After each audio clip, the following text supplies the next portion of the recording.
Welcome to Philosophy of Value Workshops number 37B of Series 9. The question for today is, do cognitive frameworks provide values more structural than logical support? Reading from one of my works, The Pursuit of Value, Chapter 7, Section 8. Or you could read my book entitled Thought and Feeling on Cognitivism and Non-Cognitivism. In these workshops, I'm advocating the resolution of certain problems of life and consciousness in terms of value.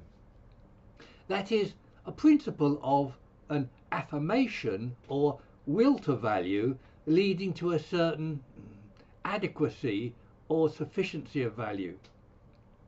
But the idea of adequacy or sufficiency of value misleadingly implies a maximization or quantification of value. It's misleading because this kind of sufficiency is graduated and relative to levels of mind and circumstance. It's graduated because of both its degree of substantiality and its need of a supporting cognitive framework. The topic of discussion today is that relation between values or value states and cognition. But I will first give a brief definition of cognition, consisting of states like thought, reason, belief, and perception. And cognition can be defined more exactly as intentionality towards the objects that constitute cognition. But non-cognitive states, like feelings, are constituted by experience, not by intentional objects. Yet both cognitive and non-cognitive states, arguably, have interiority, either as intentionality or in themselves. And this interiority involves cognitive relations with its objects, that is the subject of this discussion. Moreover, there are different kinds of cognition with different kinds of relation with its objects. One kind of cognitive relation are the logical relations of reason, typically employed in analytic philosophy. Another kind of cognitive relation is the pre-reflective immediacy of perception or intuition. And more obscurely, we can describe an affective relation between mind and its objects. Yet in practice, these three kinds of cognition are interrelated and overlap each other.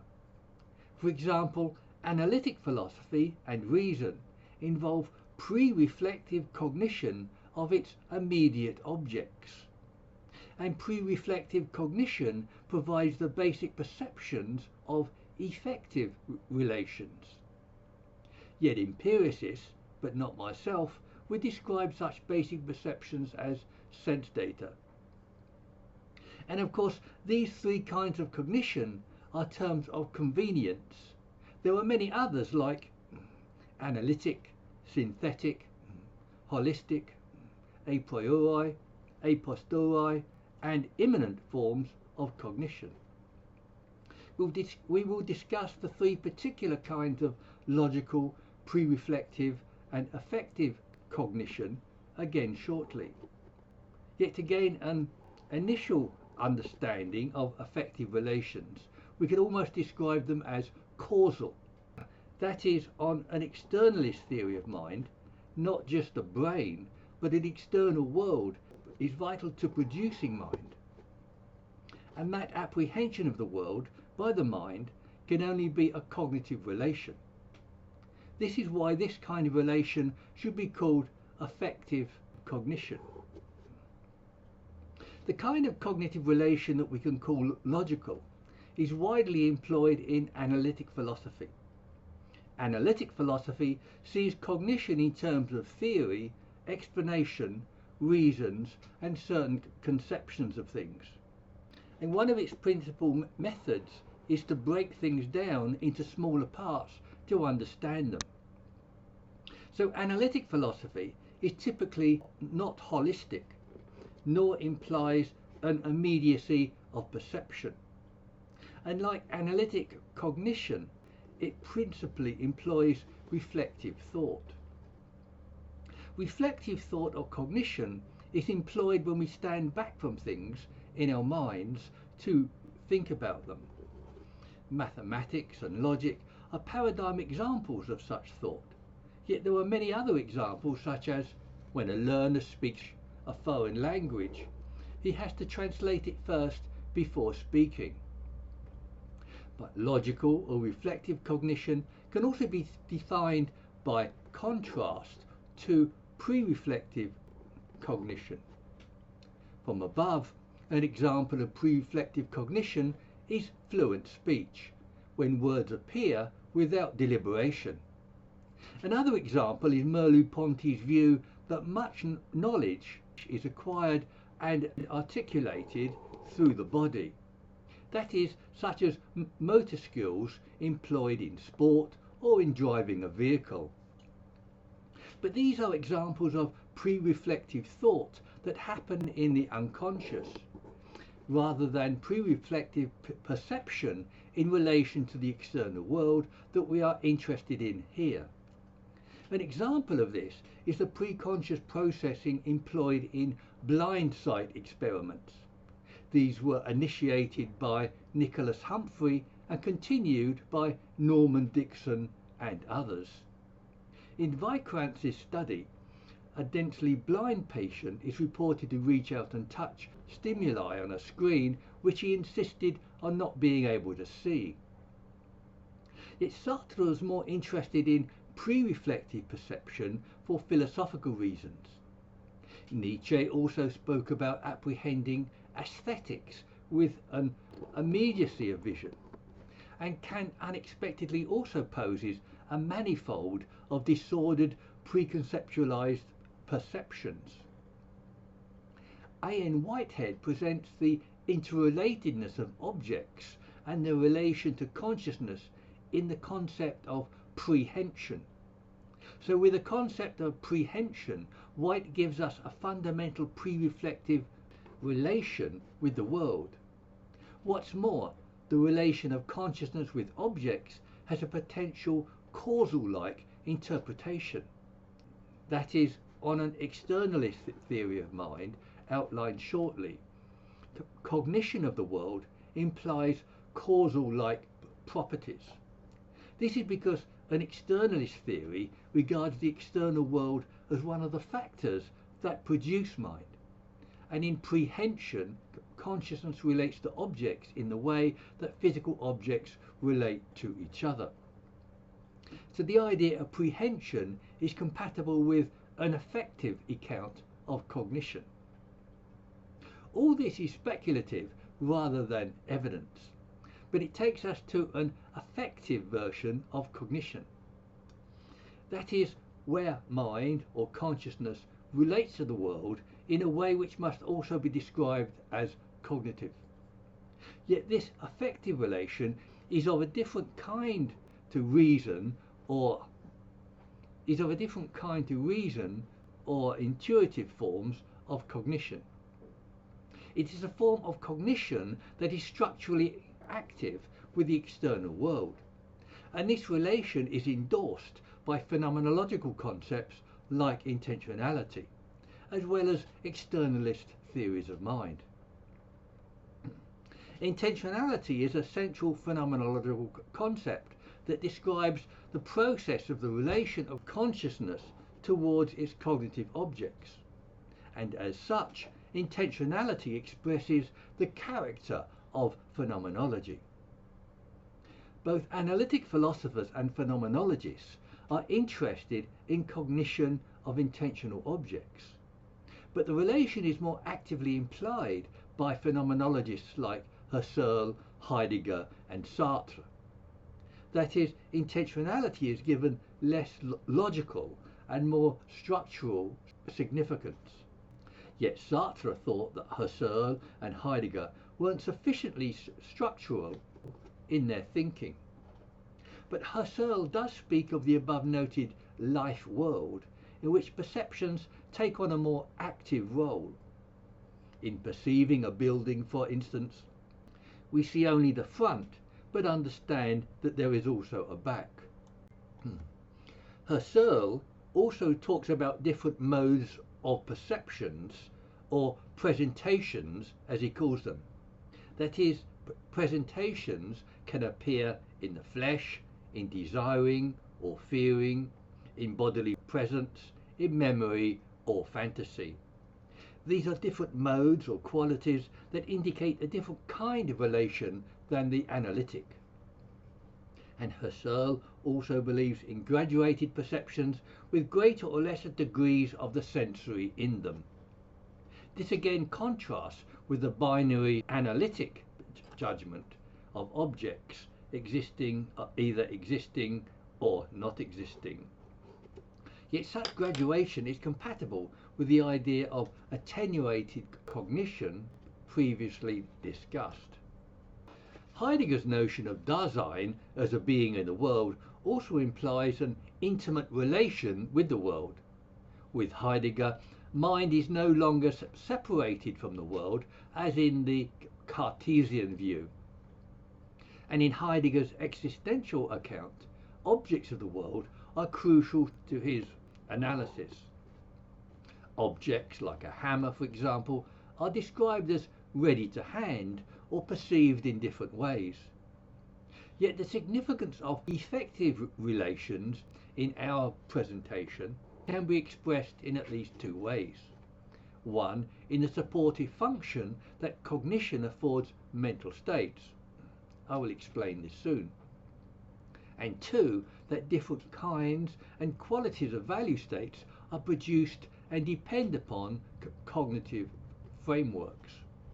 I can reiterate here that the hypothetically ideal value state is a certain adequacy or a sufficiency of value, and that particular cognitive objects like truth, God, or even absence affect their quality of value. The kind of causal relation implied here can be graphically illustrated with a metaphor from Georges Bataille. That is, Bataille likens the mind to water in a bottle. For us, the water is liquid in a container, illustrating the relation between mental states and objects. And again, mental states are value states and their external objects are cognitive objects. This description of the relation between value states and external objects has several implications. One, it implies structure, and the particular structure of intentionality towards external cognitive objects. And two, there is also an implication of the variable dependency of value states. That is, the value states or mental states will have varying degrees of independence or substantiality. The liquid can represent mental states of different viscosities, independence or substantiality. The thicker the liquid or mental states, the more independent it is of external frameworks. In the language of metaphor, the water will flow all over the place without external support, and thick grease or mud won't need much of an external framework. I have previously explained what I mean by the sufficiency or insubstantiality of value or consciousness, and I will briefly do so again shortly with reference to Sartre's ontology. Yet greater sufficiency of value would include states like self-esteem, maturity, and ethical fortitude. The above metaphor of mind as liquid in a container is of course a structural account, and such a structural account can be further conceptualized with an externalist theory of mind. An externalist theory emphasizes the importance of the external world in explanations of mind. That is, experience of the world, its objects, and our cognition of them are crucial to conscious existence. For instance, minds without external diversity or brains in a vat could not be conscious. And this claim is supported by the widely held view that consciousness is conscious of something. Yet what is vital here is that the external world exists, not that it offers any cognitive content. And this endorses the almost causal and non-logical character of the relation. This is also a criticism of the idea of the brain as the sole overriding precondition of consciousness. Sean Gallagher and Ron Harry cite this as a neurological fallacy of overemphasizing the role of the brain. And Alveno presents an externalist view of mind as a relation between a neurological center and the external world. Also, in Max Wellman's account, consciousness is similarly resulting from a relation with the world. My point is that externalism emphasizes the importance of cognitive perception of the world, and externalism shows that the perception of objects have causal, not just logical significance. That is, the perception of external objects is an essential aspect of producing mind or consciousness, and we could describe this relation as causal or effective, not just logical. That is, and out of deference for Humean skepticism, this relation can't always be properly described as causal. We might then also describe it as an effective relation between value states and cognitive states. This term has useful connotations from the two meanings of the word effect. These are as a verb to influence or to impact, and as a noun denoting a change or an impact. Sartre's ontology cites two forms of being or existence and provides another way of illustrating this relation. For Sartre, conscious or subjective being for itself is a kind of nothingness, a lack or desire for being. Physical being in itself, as a plenitude or permanence, has independent existence. So for Sartre, an insubstantial consciousness is seeking the substantiality of physicality. But this is impossible, so for Sartre, mankind is a useless passion. Sartre also provides an interpretation of cognition as a presence to something that supports my account above. We must then ask, what is the character of this presence that is present to something? Sartre writes, knowing is the very being of the for itself, insofar as this is presence to something. And he thereby identifies cognition with consciousness that is an irreducible presence to something without remainder. Yet I also want to make 2 points that arise from a disagreement with Sartre's account. That is, Sartre presupposes an uncontroversial, immediate relation of the conscious for itself with the in itself. But consciousness need not presuppose that the in itself has the properties that Sartre says it has. Consciousness can thereby seek a more realistic substantiality in a sufficiency of value. And in my analysis, I have added the simplistic step of regarding physicality as a conception of physicality.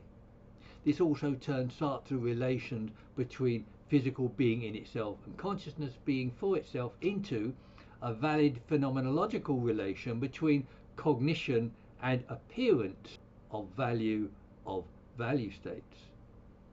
These are philosophical examples of pre-reflective modes of cognition that also imply interior states. There are many other examples that also apply to life experiences that we will discuss another day. These include moral intuitions, self-consciousness, and the experience of mysteriousness. Religion is an interesting example of overlapping logical, pre-reflective and effective forms of cognition. Firstly, in the form of theology, religion is an application of cognition as logic or reason. Secondly, religion employs pre-reflective cognition as intuition or perception in the form of belief as faith. Many religious examples of the importance of cognition as belief can be found, such in John's Gospel 20:31, where it's written that these things are written so that you will believe, and that believing you will have life in his name. But thirdly, affective cognition was presented above as a relation to an ostensibly material world. But religion is a fictional world, yet it masquerades as an objective reality that functions as a material world. Yet more than that, religious ideas give shape, form and colour to the world in which we live. And as such, religion is a cognitive framework that supports crucial values and value states. Moreover, these values and value states are central to a wider inquiry about life. That is, God is the believer's highest value, revealing the nature of that value or values. These are the divine characteristics of omniscience, omnipotent and absolute beneficence. And these are expressions of sufficiency as well as human aspiration. Theologians endorse this view of God by defining him as a necessary and self-sufficient being. God thereby presents both self-sufficiency and the highest conceivable human values which they had at that particular time. Combining both these ideas of sufficiency and value, God becomes a metaphor for value sufficiency. And value sufficiency is, of course, the principle of value that I advocate. Yet as a cognitive framework, religion also reaches deeply into and expresses practically every aspect of life. And religious belief sustains spiritual experiences primarily through faith, not reason. The above show religion as embracing affective and phenomenological modes of cognition, that is, well as theology as cognitive reason, and religion also employs belief in a cognitive framework. And the idea of God, together with a panoply of doctrine, supports a system of meaning and value. So religion not only illustrates cognition as reason, as well as a phenomenological version of cognition, which further serves as a supposedly objective cognitive framework that supports value states, but also illustrates the nature of those values as a certain sufficiency expressed in the idea of God. There were many other illustrations of this supportive function of cognition in addition to its logical functions. In fact, they are so ubiquitous in life that the problem is one of selection rather than of discovery. Yet they are frequently overlooked in the shadow of a dogmatic rationalism. One example of this supporting function is a child playing with a toy transported to other states of mind. Or for adults, it could be a new car or a suit of clothes. The point here is to show how the idea of something special produces a magical state of mind. Another difference between affective and logical relations is about both function and objective.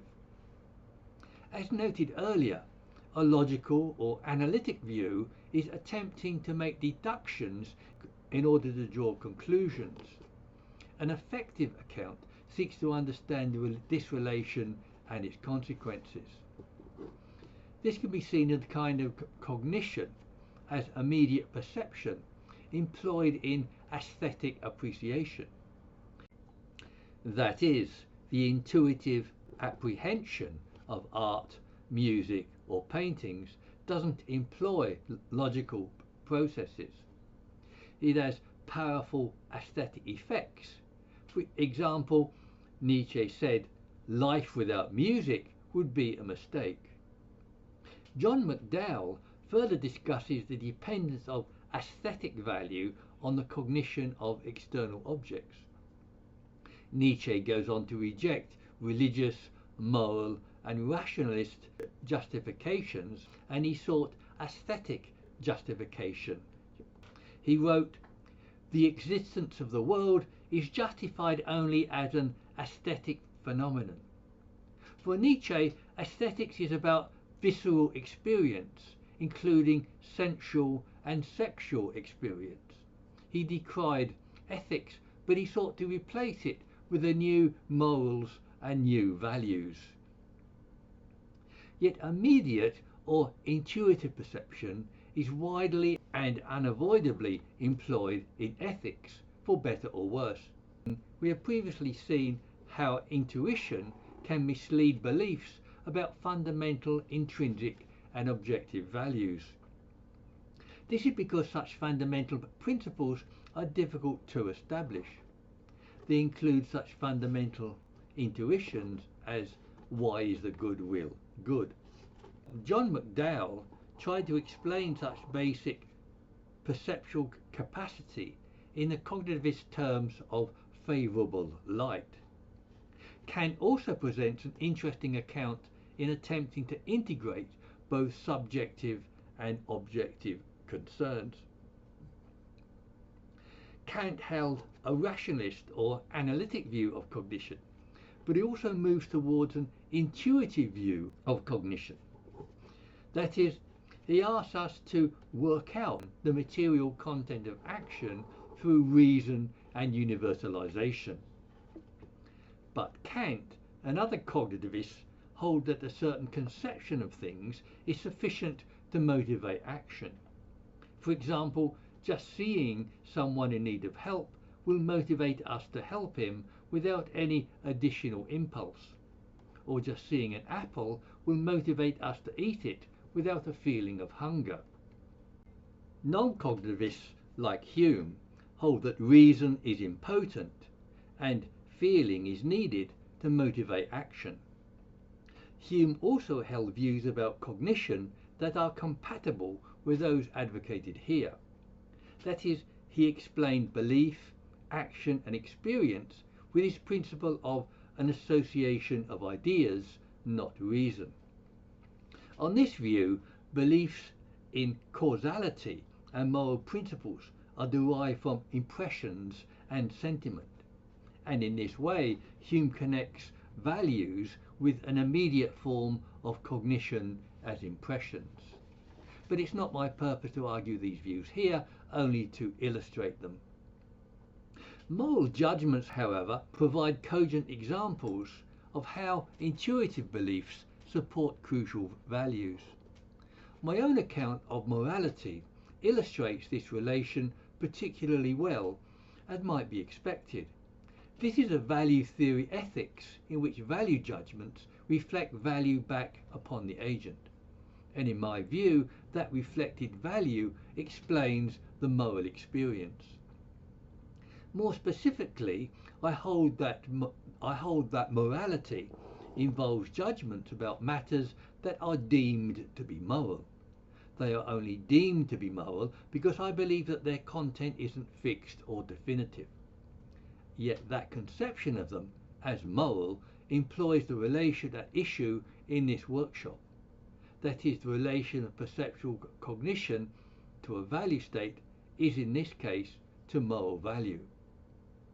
Yet one of the most crucial issues in all theories of ethics and in life is relations with other people. And one of the most potent cognitive frameworks in supporting value states, like self-esteem, is other people. This is especially the case of social structures which objectify and internalize the value of other people. Our continual involvement and need of other people reinforces the significance of their value. Social endorsement is one of the most potent forms of cognition as qualification by other people. Hence the power of fame, shame, social esteem, status, ostracization, face, and stigma. The point is that our conception of other people is immediate and visceral, bypassing logical processes, and that this conception of others deeply supports our states of self-value. These examples of ethics and relations with others illustrate the relation at issue between cognition and value states. But the scope and breadth of these relations are the topic for next week that I don't want to preempt today. Yet in order to briefly define this relation, I can outline another advantage of this mode of cognition. I've previously noted that the cognitive-non-cognitive distinction isn't clear-cut, and cognition functions in diverse ways. In this present discussion, cognition functions effectively as a supportive structure, but as a general capacity of reason, it can also function as an organizing principle. This means that the concept of cognition can bring together disparate objects as different modes of conception. For example, take the two disparate concepts of truth as an abstraction and the fact of other people. The concept of cognition can relate these two disparate concepts in the following way. 1. Truth as a property of particular mode of cognition as reason, and 2. We have an effective appearance of other people as facts in the world. Therefore, both truth and other people can be related as different modes of cognition. This view exploits the requirement that all considered human activities entail conceptions of things, and that these conceptions of things can be assessed or valued as different modes of cognition. And of primary interest here is the phenomenological or effective mode of cognition. But criticisms of the above account come from at least two sources. One is from a hardline analytic or positivistic accounts. These would discount the significance of immediate, associative and affective cognition. In response, I would offer further arguments along the lines above. Another source of criticism is from postmodernists who reject structures of consciousness such as intentionality. Yet postmodernists have physicalist inclinations which reject consciousness, which is one of their reasons for rejecting the structures of consciousness. In conclusion, we should reiterate the three modes of cognition at issue and their relation to value states. My initial objective was to differentiate the common form of cognition as logic or reason from the immediate or perceptual and the affective forms of cognition, even though immediate or effective cognition is probably more common than reason. To do this, we noted a number of theorists with an interest in pre-reflective or immediate forms of cognition. These included Kant, Whitehead, Merleau-Ponty, Nietzsche and Sartre. I began that task by illustrating an effective kind of cognition with the metaphor of fluid in a container, and we saw that this view had affinities with an externalist theory of mind, and that this view implied both structure and a dependency of mental states on that structure. This was also an opportunity to present the idea of a certain sufficiency of value. We also saw many examples of supporting cognitive frameworks such as religious belief and social structures. These included accounts of ethics and the significance of cognitive support to states such as self-esteem. Yet the proliferation of examples was beginning to extend beyond this week's brief of definition and description. But the main point of this workshop was the elucidation of cognition as a presence to the external world. The two other more common forms of cognition were as reason and as perception. Next week we'll look at the breadth and scope of the relation of cognition with value states. The week after next we'll be asking about the wider significance of cognitive support. So let me have your criticisms and comments at the meeting or on websites like Zoom or meetup.com.